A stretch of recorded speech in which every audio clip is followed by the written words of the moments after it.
This episode of Talent Development Leader Podcast is sponsored by Vim and Vibe. Modern learners are on the go, and they want short video chunks that are entertaining and have emotional hooks. Vim and Vibe Productions is a woman-owned video production and instructional design studio specializing in video microlearning that will not bust your budget. Learn more at vimandvibe.com.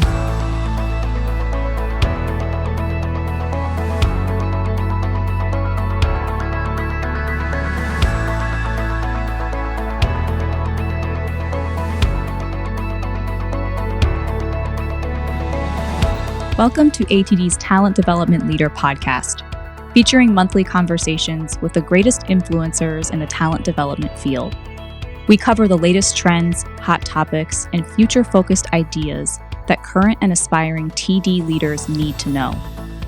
Learn more by visiting www.td.org and searching for Talent Development Leader Podcast. Josh Cavalier has been creating learning solutions for corporations, government agencies, and colleges for 30 years. He is an expert in the field of learning and development and has applied his industry experience to the application of ChatGPT and other generative AI frameworks for human performance. Josh is passionate about sharing his knowledge. He has a popular YouTube channel and weekly live show called Brainpower, where he takes you step by step on how to use generative AI. He's a seasoned speaker presenting at conferences like ATD's International Conference and Exposition, ATD Tech Knowledge, DevLearn, Learning Solutions, NAB, and Adobe Max. This year, Josh will be the keynote speaker at ATD Houston's Virtual Technology Conference and Learning Dev Camp. Hi, Josh. Thank you for joining us. Hey, Anne. Good to be here. Today, we're talking about AI. In particular, the challenges and opportunities talent development leaders face when implementing generative AI within the learning and development function. And I think this is the first time on the Talent Development Leader podcast, we're about a year and a half old now, that we've covered this topic, kind of done a deep dive. So this is exciting. But before we get into it, Josh, I'd love for you to fill in the gaps from the brief bio that I shared. Can you tell listeners how your career has brought you from art and e-learning designer to software trainer and entrepreneur to now a sought-after Gen AI expert? You know, it's funny, Anne. I've been thinking about this because I have to do these keynotes. And so usually with a keynote, there has to be a great story. And I think my story is the balance of art and science throughout my whole entire career, which has led me to AI. I started out as a medical illustrator. So I took pre-med in art, and that's what I have my degree in. Now, obviously, fate would have me go off in a different direction because of, where I landed in L&D. But it's been the same story, using art, multimedia, and science of learning throughout my whole entire career. So it just showed up differently for me. And I started out as an art director for a boutique e-learning development firm here in Charlotte. Did that for about 4.5 years. Started my own training company, Lodestone. We're one of the top Adobe authorized training providers in the US. In that capacity, I would go into organizations, specifically L&D departments, and spin up technology. So all throughout, .com, and then, the expansion of online learning and mobile learning, implementing tools, implementing platforms for customers. Then I decided to jump back into corporate. So, and those are the COVID years. 5 weeks before COVID, I jumped back into corporate as an individual contributor, which was kind of odd, but it worked out well because I was able to contribute to a $5 billion supply chain company. I was on their AI advisory board, which was cross-function. That was extremely interesting.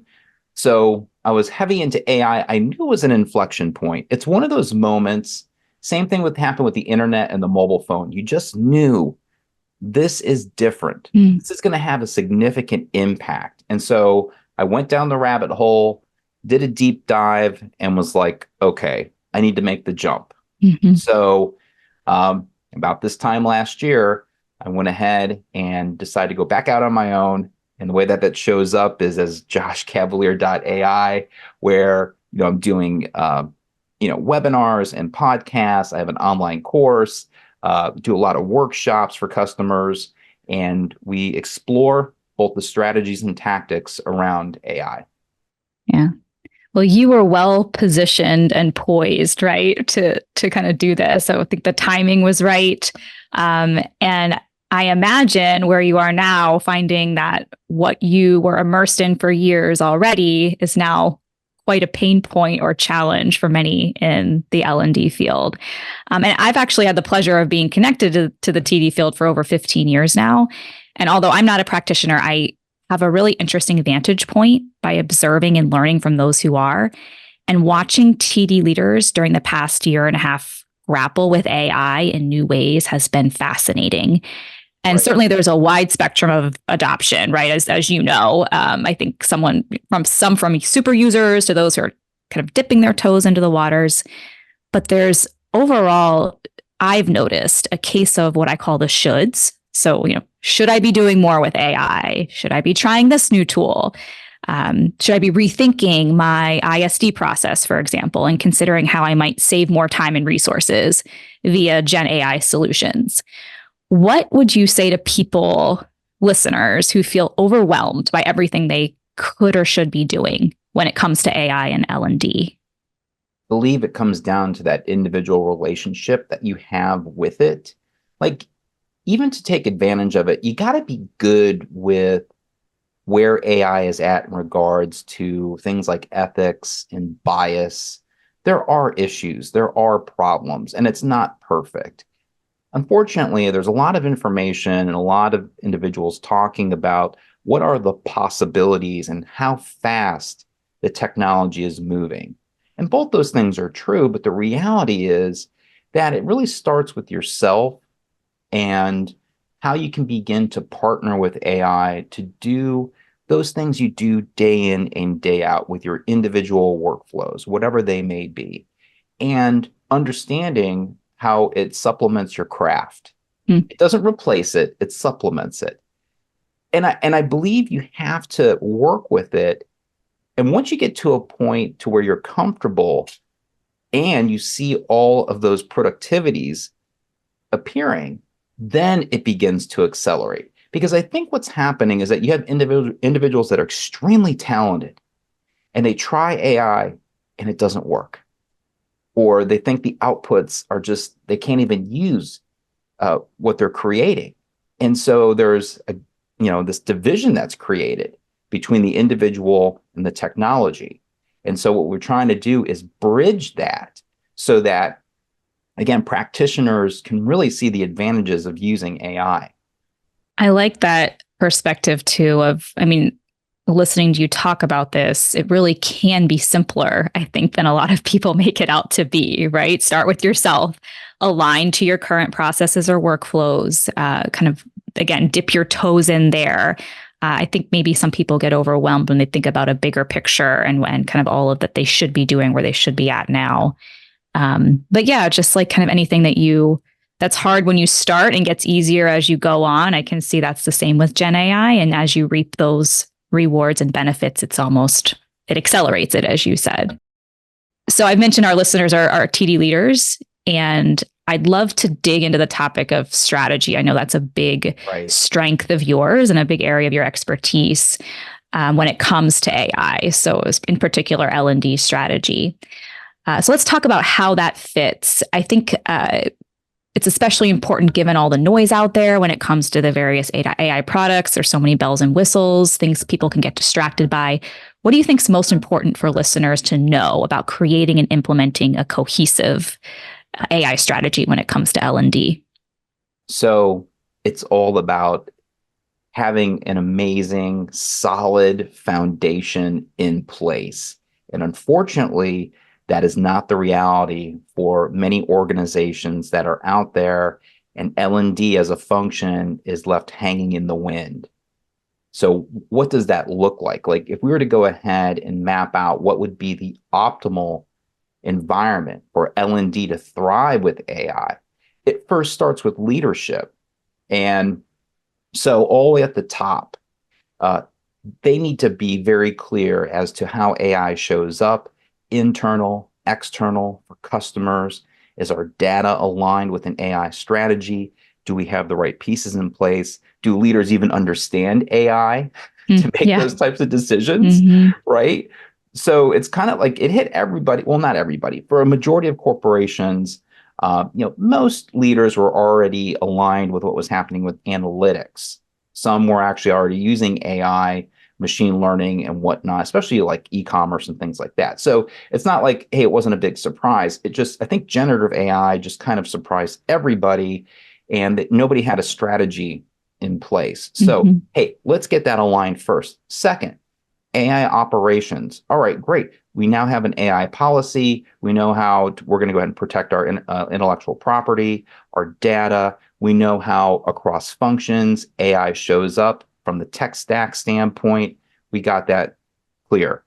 Three, you have to have a framework for educating the whole entire organization about AI. Like we need baseline. So when we go into meetings about AI strategy, everybody understands how an LLM or large language model works.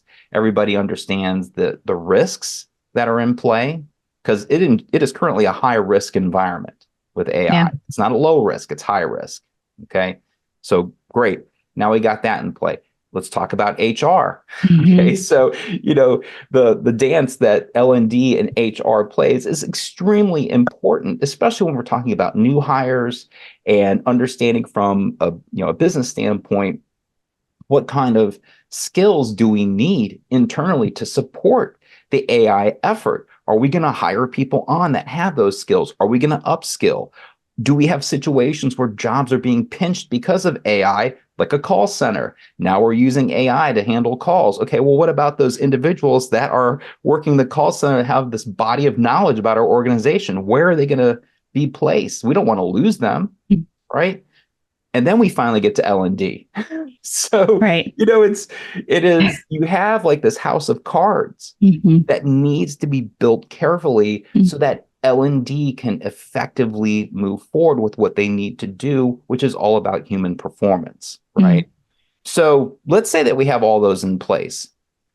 Well, now it becomes very interesting because we have our existing workflows. So we are supporting current channels where we're getting out knowledge and skills and trying to modify behavior. So, hey, let's leverage AI to create an e-learning course that we're going to go ahead and put up on our LMS, right? We're leveraging AI to support, current delivery systems for knowledge and skills and behavior. What about new? Hey, should we be building a chat bot, right, with our current knowledge base? So you have to think about new ways of leveraging AI, and how does that show up for your associates? You also have to go in and consider, so like, what are we going to do as a function around any existing courses that are out there, and learning paths and upskilling? What does that look like? Like, do we need to go ahead and supply functions with specific information around AI, like, IT, or folks that are just working with data or legal or sales or whatever the case may be? Do we have information in our, like LinkedIn Learning or Open Sesame or those types of platforms that can go ahead and support those individuals? So there's a lot happening there just within the L&D function. But again, if we don't have those pieces in place, that we have all the support that we need throughout the whole entire organization, the way that it shows up, and this is what I'm seeing, because honestly, there's not too many companies that have what I just described. Yeah. It is very much a bottom-up movement that's occurring, to where, L&D leaders are talking to their leaders and they're getting approval to do something. Whether it's, hey, we have access to models and you can use these models safely, even maybe upload corporate IP depending upon the setup. But then now we have to go ahead and work with our teams and figure out, well, okay, what are we going to do to modify a workflow or build in productivity? And I really think that's all that you can do. Because again, the environment out there is extremely high risk. And let me just back up for a second and just like paint a scenario. Let's say that, you and your team, you get access to ChatGPT as a model, and you go in and you build in prompts, you have a prompt library, you're doing automations, things are looking great. Well, then the organization finally gets their act together and they decide to go ahead and change platforms and shift to Google. Well, now you're working with a different model, and all those prompts that you built now either have to be retested or changed. Yeah. Right. So, you may in the short term make tons of gains in build-in automations and, eventually even moving towards autonomous agents. But if you don't have the foundation in place, it could be detrimental in the long run. Yeah. And that's interesting. I think obviously the ideal scenario is having that top-down approach, right? But that requires leadership adoption. So it requires an openness, an embracing from folks at the top. So when you have those L&D super users or folks who are chomping at the bit in L&D to get these pieces in play, and you see that bottom up bubbling, it sounds like that's okay. But when then you run into the scenario you just described and you have to start all over again. So any advice on how to kind of work from the top down, right? Or how to get to the leaders who will really help to create the environment needed to get these work channels in place and then the workflows? Yeah. So at a minimum, there needs to be an AI policy in place for the organization, right? So what are the marching orders for using AI? What is our identified platform? What are the models that we can use? What can we do or not do from an intellectual property standpoint? Get those established. Once those are established, and again, that's working with IT, legal, HR, comms, you get that in place, you're off to the races. Like that is the bare minimum. Like as far as culture and behavior change, like that will happen over time. At least now you have the foundation that you can start with without having too much disruption to begin modifying workflows, looking for productivity, creativity gains, problem solving, whatever the case may be, and starting to find those advantages when leveraging generative AI in numerous workflows throughout the whole entire learning journey. I'd love to stay in the realm of strategy here and talking about learning ecosystem, in particular evaluation. What's most critical when it comes to evaluating one's AI learning ecosystem? Yeah, this is very difficult because you have every vendor out there talking about AI and how their product is going to have AI in there. Everything from the enterprise level, Microsoft going in with Copilot, or if you're using Google Business, and how does that show up? Well, hey, we can go ahead and grab transcriptions from Microsoft Teams meetings and then leverage those transcriptions as possible, performance support information or whatever the case may be. Like there's tons of opportunity there. And then you get down to the HR stack to where on an HR platform, new associates can be helped with a co-pilot, helping them figure out how to navigate setting up their 401k, right? There's a knowledge transfer event happening there. And then you get down to the LMS, LXP level, and we're talking about learning journeys and AI going in and doing skill index analysis and trying to figure out, hey, do you need to be upskilled? And then what is the relationship between that and the HR system? And you get down to like individual knowledge repositories, like I mentioned, LinkedIn Learning or Open Sesame. And how is AI going to be used within those platforms so that it's just not, hey, a buffet of knowledge, but actually we can put our business strategies against these platforms, and now they're even more valuable than they were before. And then you get down to the individual content creation and everything that AI can do there as far as expediting the content creation process. It is a lot. It's a lot to handle when the whole entire horizon line's changing as you're moving forward.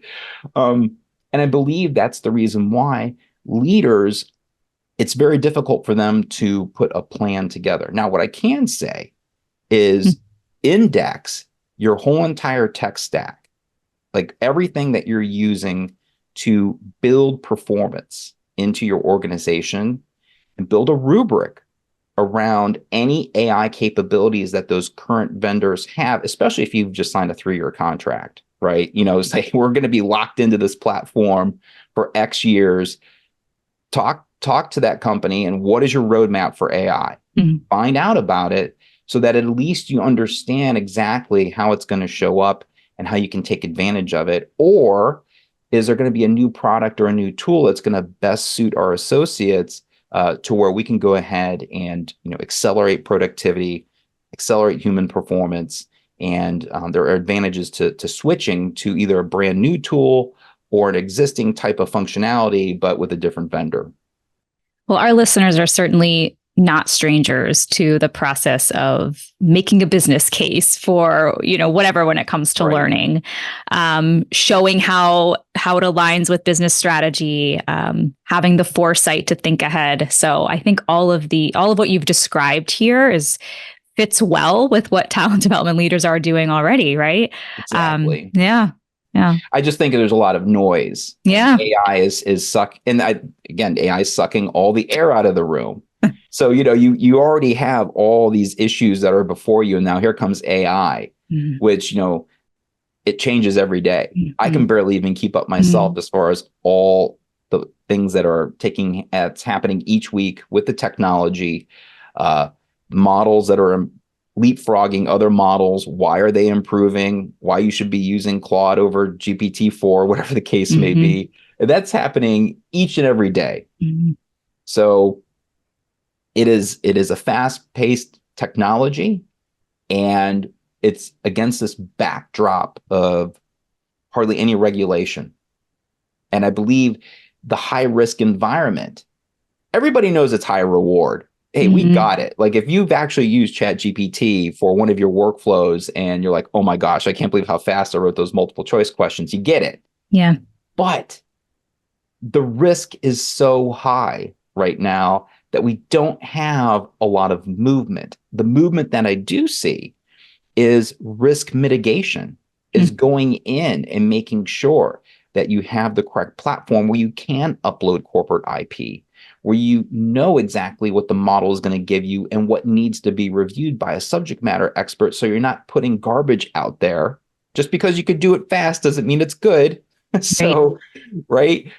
So I believe we're at a point where it's all about risk mitigation. If I was a leader, that's what I'd be striving for within my department is, okay, we have access to AI. How can we drive these risks down? What skills and knowledge do we need internal in the department so that we can use AI properly?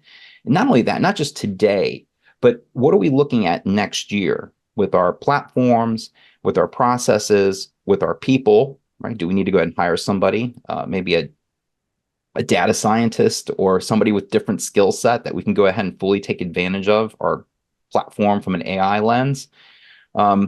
So again, I believe it's risk mitigation that we're currently in from if you're really kind of accelerating AI that you should take a close look at. I think that's a helpful perspective, especially when you consider that every company is different, right? So what risk looks like from org to org is very different. Industry, size, leadership. So that's super helpful. And I also appreciate that thoughtfulness. I think plenty of people are driving for adoption above all else. So understanding what your role is in mitigating or minimizing risk, especially our listeners, I know will appreciate.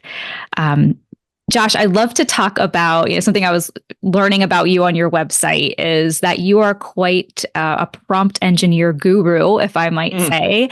And I think this is one aspect of Gen AI that probably most people feel somewhat comfortable with, or at least have tried. But I would love to hear from you, maybe some practical ways, maybe some new ways you think some folks haven't considered yet that they might revolutionize their L&D functions using ChatGPT and prompts. It's funny. When I went down that rabbit hole and tried to figure out how to prompt and made headway, thought I had a pretty good idea of, what's going on. And I do understand it, but it changes every day. And I think that is the wild thing about where we're at with AI and prompting. To start, I would think about your craft, right? Again, everybody has a superpower. They're really, really good at something. And that's where you want to start. You want to begin prompting and working with AI as a partner. And so you can go about it like, hey, I'm going in, I have these learning objectives. I need to go ahead and take this one learning objective and kind of blow it out and create some content around it. What are your thoughts about the platform and our audience and the business challenge here? What kind of ideas can you put towards, how I can get this information out? Right there. That's it. Have a conversation. And I think you'd be surprised what's in the model. If you're using GPT or Claude or Gemini or any of these models, you have to remember that the corpus of information that these models have been trained on is vast. It's vast. And so anything about Bloom and Gagne, Kolb, they're all in the model. And so you can start having conversations with these individuals and saying, hey, leveraging Bloom's taxonomy, how would I go about the learning solution for this particular problem? You could go about it that angle. But again, you'd have to know about Bloom and Bloom's taxonomy to really fully take advantage of. So you have to understand your craft. Once you start applying your craft, then you can start building really good prompts. Like you can have full conversations and start building very large prompts to get very specific results back. So it's a process. You start small, you start making some gains, and then you start learning about prompt engineering to where you can structure your prompts to get really rich, high impact results back to where you're not changing 50 or 60%, you're only changing 20 or 10% of what's coming back. And that's the key, is that it's all possible. It's just a matter of understanding how to work with it. And, I think the other nuance that I've learned is I thought it was about words and programming. So words are really important. The words that you put in influence the words that come back. And then from a programming standpoint, like how do I structure those words, or what sequence do I put those words in? The one thing I didn't quite understand that I do today is that there's also the aspect of human psychology when you prompt. For instance, going in and saying, hey, if you do a really good job, I'll give you a $200 tip.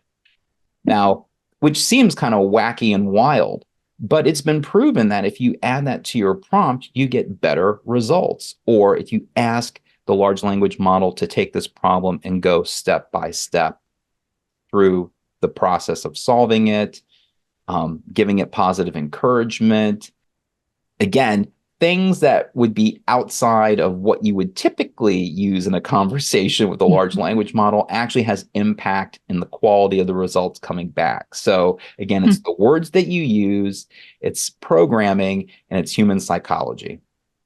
So think about it as if I'm talking to one of my kids, right?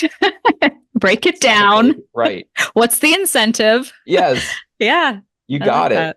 I like that. Yeah. And I think that's the fascinating twist is you have to take a step back and think, all right, so I need to kind of squeeze out of the system the best result possible. And how would I go about that? Leveraging my words, saying things like act as an instructional designer, act as a learning architect, act as a chief learning officer, and then asking for the task and then all the nuances of the task. And it's within those details that you really get the great results. And so it is a process. It's like building a muscle. It's something I would try every day. I always recommend having some type of learning plan for yourself and trying prompts for 5 or 10 minutes each day. Again, it could be with a hobby, if you want to have fun with it. Doesn't necessarily have to be work related. And I think that's what it is, just getting the reps in there. Yeah. I love that. Align it to your existing disciplines, right? Exactly. Do your workout, then do your prompting. And sure. Yeah. I mean, I think this is probably one of the skills, right? The baseline skills you might recommend folks really get up to speed with. For TD leaders who want to know if their Gen AI knowledge kind of matches up to others, and this might be hard given that everything's always changing, as you said. But where would you say folks should, using that word again, be as far as a kind of a baseline of Gen AI abilities for L&D functions at this point in the game? You need to understand how the models work. That's critical, because that base functionality is not changing. What's changing is the speed of compute and the amount of data. Now, there will be nuances as far as, how large language models give better results. That's very much a programming type functionality. But once you have that baseline of how all these things function, that gives you agency. When I first started training individuals on prompt engineering, many people thought that the results were coming back from Google, right? And or something like that. Yeah. Especially like citations that weren't aligning or were incorrect or whatever the case may be. But once you understand, hey, this is all based on probability, that gives you agency. Mm-hmm. Now, no matter what model you use, you understand how it functions. And if you're just kind of hanging out in the wind and you don't know how it works, well, now you're going to be reactive, and that's a bad position to be in. So again, that's the first thing that I would try to understand is, how does this work? How does this function? It doesn't have to be like, you don't have to know calculus. Like, you don't have to know math. I mean, as long as like, hey, it works on probability and it's not getting an answer from Google, hey, you're good to go, right? Mm-hmm. Same thing with any other form of model, like a diffusion model for images or audio or any other kind of multimodal type model. You got to understand how that works, because that's going to go ahead and impact what you are creating. Once you understand that, well, then how do you work with it? What's the best way to work with it? It's interesting. As I read an article this morning about an issue that Microsoft is having with Copilot. And the issue is that you're on top of the whatever fee you're paying just for Microsoft 365 for your organization. If you want Copilot, it's extra 20 or 25 bucks a month. So if you have 5,000 associates, that's extra 12 mil a year. So people better be using it, right? But what's happening is they're trying to use Copilot and they're finding that GPT-4 is better. And so they're going back to the GPT-4 to do work, and they're not working in Copilot. And Microsoft found out that people don't know how to prompt in Copilot properly. Mm-hmm. And so they're farming out a whole bunch of training to be created by one of their vendors to show people how to do prompt engineering. And so, and the issue is that individuals don't understand how it's functioning. They don't understand that with Copilot, it's going in and tapping into the knowledge repository of that organization to give results, where GPT-4 is getting results back from that large general corpus of knowledge, which sometimes gives better results than what could be behind your corporate firewall. So again, it's that level of understanding, which is then going to give you power to make the decisions as far as which way you're going to work with AI. But again, it's a massive behavior change as far as the way that you work day in and day out. So it is a multi-step process. I mean, it takes many, many layers to get where you need to be, where you're comfortable working with AI day in and day out. It's a learning goal that seems really important for all of us to prioritize right now. And I think I know we can all grow in that. And Josh, we've covered a lot of ground today, from high level strategy, getting really practical here with prompting, and also just baseline, what should we know and be able to do. Is there anything else that you want to share with listeners that kind of as we leave our time together that you think is important for them to know? Yeah, I believe that, don't be fearful about it. I believe that, in the long run, that this is going to be a tool that we're going to partner with. Now, there will be jobs that are going to change and that will modify based upon AI. But when it comes to human performance and what we do day in, day out, I think that it is a net gain, that when we look at this 5, even 10 years from now, we're going to find that AI is going to replace the mundane and allow us to have even more time for human interactions. And we can barely even do one-on-one interactions with associates just because of the time that it takes. But in the future, that's going to be more of a reality where you can be able to spend even more time with new hires or people that you're trying to upskill. And just because, again, all that mundane work is taken care of, and now we can even show up even better for our associates. Thank you so much for spending time with us today, Josh. Please tell listeners how they might connect with you to ask any of their own questions or continue the conversation. Sure. Yeah. The best way to connect with me is, connect with me up on LinkedIn. That's one way. You can also go to joshcavalier.com and also check out my YouTube channel where you can see all those live shows. I do a live show each week, Brainpower. It's all hands-on, all Gen AI, all L&D. And so, it'd be great to connect with everyone and reach out if you have a question. Great. Thank you so much, Josh. Thank you, Anne. This is great. Thank you for listening to this podcast by the Association for Talent Development. If you found this show insightful or useful, please be sure to like, subscribe, and share it with a colleague.